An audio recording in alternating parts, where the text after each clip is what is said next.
Assalamualaikum warahmatullahi wabarakatuh. Perkenalkan nama saya Rodi Ibrahim SPD, calon guru penggerak angkatan 9 tahun 2023, Kabupaten Kepulauan Anambas. Adapun video kali ini saya melakukan koneksi antar materi modul 1.4 budaya positif.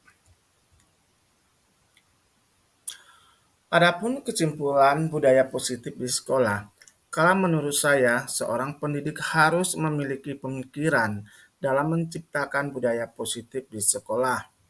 Budaya positif dapat diterapkan dengan konsep seperti disiplin positif, teori motivasi, hukum, dan penghargaan.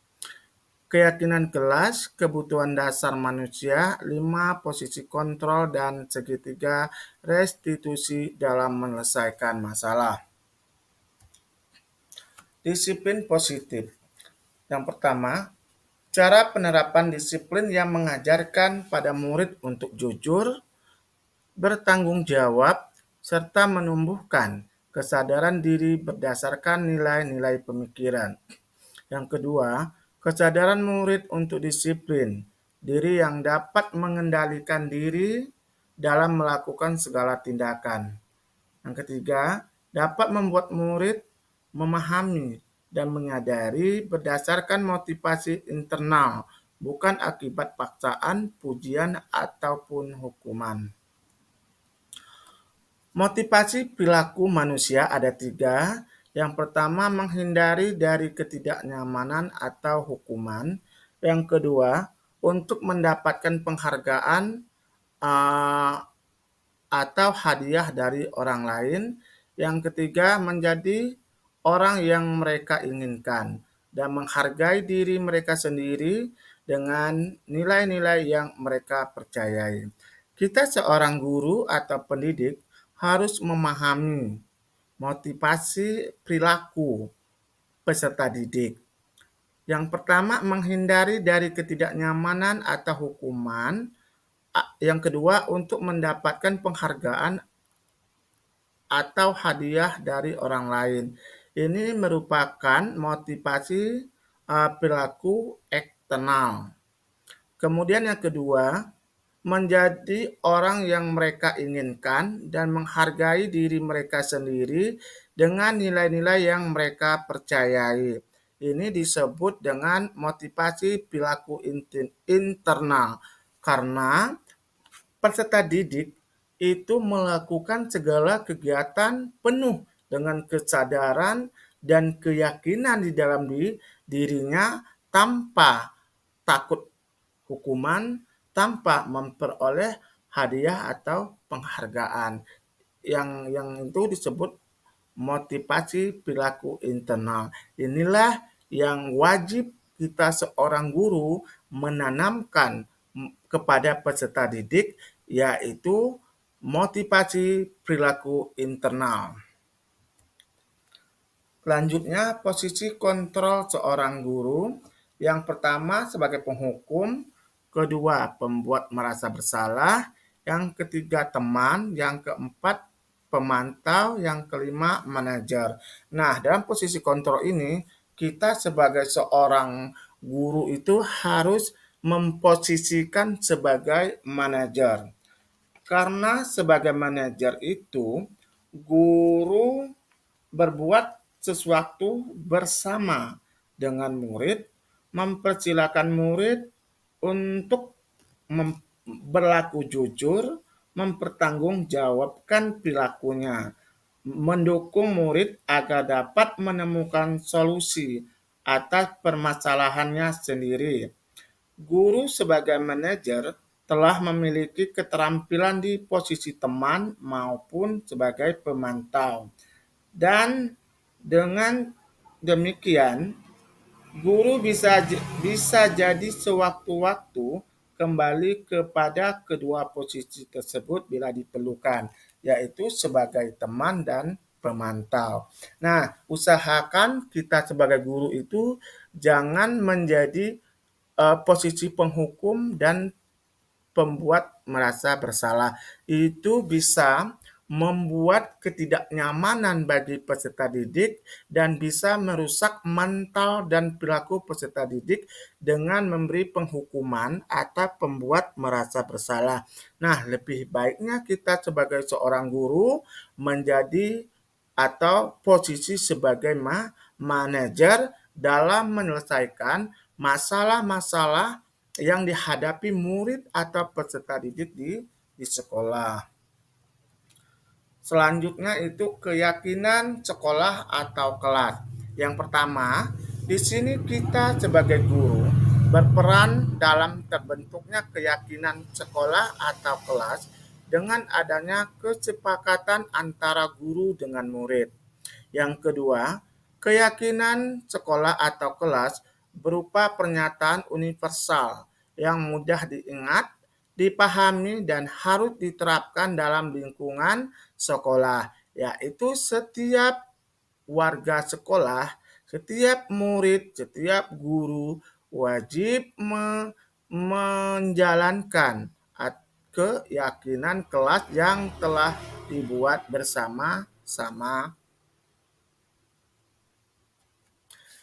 Kemudian yang selanjutnya, segitiga restitusi penyelesaian masalah. Di sini kita sebagai seorang guru berperan sebagai seorang manajer, menggunakan segitiga restitusi dalam menyelesaikan masalah yang kita hadapi, yaitu melalui 3 tahapan dalam segitiga restitusi, yaitu menstabilkan identitas. Yang kedua, validasi tindakan yang salah, dan yang ketiga, menanyakan keyakinan. Adapun tujuan restitusi yaitu menghasilkan peserta didik yang jujur, mandiri, serta ramah tamah. Adapun hubungan materi budaya positif dengan filosofi Ki Hajar Dewantara, nilai dan peran guru sebagai guru penggerak, dan visi guru penggerak. Yang pertama, hubungan materi budaya positif dengan filosofi Ki Hajar Dewantara. Dengan menjalankan budaya positif di sekolah dapat mempermudah dalam tercapainya tujuan pendidikan nasional sesuai dengan filosofi Ki Hajar Dewantara, yaitu pendidikan yang berpusat pada peserta didik yang menuntun tumbuh kembang peserta didik sesuai dengan kodratnya, yaitu kodrat alam dan kodrat zaman. Yang kedua, hubungan budaya positif dengan nilai dan peran guru penggerak. Budaya positif dapat terwujud jika seorang guru atau pendidik memiliki 5 nilai guru penggerak, yaitu berpihak pada murid, mandiri, reflektif, kolaboratif, dan inovatif. Dan kemudian kita juga menciptakan berkolaborasi seluruh warga sekolah dalam menciptakan nilai-nilai budaya positif. Yang ketiga, hubungan budaya positif dengan fungsi guru penggerak. Guru penggerak adalah terbentuknya budaya positif agar diperoleh sekolah yang nyaman, aman, serta berpihak pada murid. Untuk mewujudkan visi guru penggerak dengan pembuatan prakarsa perubahan sesuai filosofi Ki Hajar Dewantara dan profil pelajar Pancasila. Refleksi. Yang pertama, pemahaman saya pada modul budaya positif, yaitu saya sudah memahami konsep inti dari modul 1.4, yaitu budaya positif, yaitu disiplin positif, teori motivasi, hukum dan penghargaan, keyakinan kelas, kebutuhan dasar manusia, teori 5 kontrol, segitiga restitusi. Secara keseluruhan, kita seorang pendidik harus benar-benar menjiwai dan memaknai dalam diri untuk dijadikan dalam pembelajaran atau di sekolah. Hal yang membuat saya tertarik teori 5 posisi kontrol sebagai penghukum. Ternyata sebagai penghukum itu berdampak kurang baik bagi peserta didik maupun pendidik. Dapat merusak hubungan guru dan murid, kemudian mengubah psikologi murid atau disebut balas dendam. Ini tidak dianjurkan kita sebagai seorang guru sebagai posisi penghukum. Yang kedua yaitu perubahan yang saya alami dalam menciptakan budaya positif. Perubahan yang terjadi pada diri saya setelah mempelajari materi budaya positif, yaitu saya menyadari pada posisi yang biasanya saya lakukan adalah sebagai penghukum. Seharusnya saya memposisikan sebagai manajer dengan memecahkan masalah dengan menggunakan segitiga restitusi. Restitusi yaitu proses menciptakan kondisi peserta didik untuk memperbaiki kesalahan mereka, sehingga mereka kembali ke kelompok mereka dengan karakter yang lebih kuat. Adapun tahapan restitusi yaitu menstabilkan identitas, memvalidasi tindakan yang salah, dan menanyakan keyakinan. Tujuannya dari segitiga restitusi yaitu memperbaiki hubungan yang fokus pada karakter peserta didik maupun guru. Yang selanjutnya yaitu pengalaman yang pernah saya alami dalam penerapan budaya positif. Saya mengalaminya yaitu pada saat menangani peserta didik yang terlambat tiba di sekolah, biasanya itu terjadi pada hari Senin karena upacara bendera. Saya menerapkan langkah-langkah segitiga restitusi yaitu menstabilkan identitas, memvalidasi tindakan yang salah, dan menanyakan keyakinan kelas. Adapun perasaan saya ketika mengalami hal tersebut, saya merasa senang dan termotivasi untuk terus belajar serta memperbaiki diri saya dalam meningkatkan atau memahami nilai-nilai budaya positif seperti disiplin positif yang ada di sekolah saya. Hal yang sudah baik, adakah hal yang perlu diperbaiki setelah saya menerapkan disiplin positif di sekolah? Hal yang sudah baik menurut saya adalah sudah mulainya termotivasi peserta didik secara internal untuk menjalankan budaya positif di sekolah sesuai dengan nilai-nilai yang diyakini. Artinya, peserta didik tersebut sudah melakukan segala sesuatu itu dengan penuh kesadaran, tanpa paksaan, tanpa hukuman, maupun tanpa pemberian hadiah. Itu yang dikatakan dengan motivasi internal.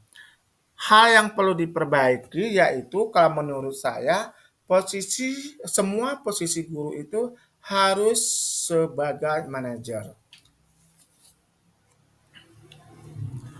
Kemudian sebelum saya mempelajari modul budaya positif, yaitu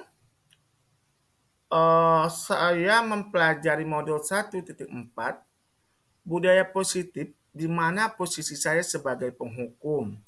Perasaan saya saat itu selalu menyesal dan rasa bersalah karena harus memberikan hukuman kepada peserta didik, baik itu hukuman verbal maupun hukuman fisik. Jika melanggar aturan sekolah atau peserta didik membuat kesalahan. Setelah saya mempelajari modul budaya positif, saya posisikan saya seorang manajer dalam menyelesaikan masalah. Adapun perasaan menjadi tenang murid menjadi akrab dengan saya dan saya juga menyadari bahwa pentingnya komunikasi yang efektif untuk menciptakan rasa tanggung jawab peserta didik. Kemudian, sebelum mempelajari modul ini, pernahkah Anda menerapkan segitiga restitusi? Saya pernah menerapkan, tapi saya hanya menggunakan satu tahapan, yaitu sebagai menstabilkan identitas dengan memberi pernyataan seperti setiap manusia pasti pernah melakukan kesalahan. Dan pernyataan kedua, tidak ada manusia yang sempurna dalam kehidupan ini. Inilah yang selama ini saya lakukan sebelum saya mempelajari modul 1.4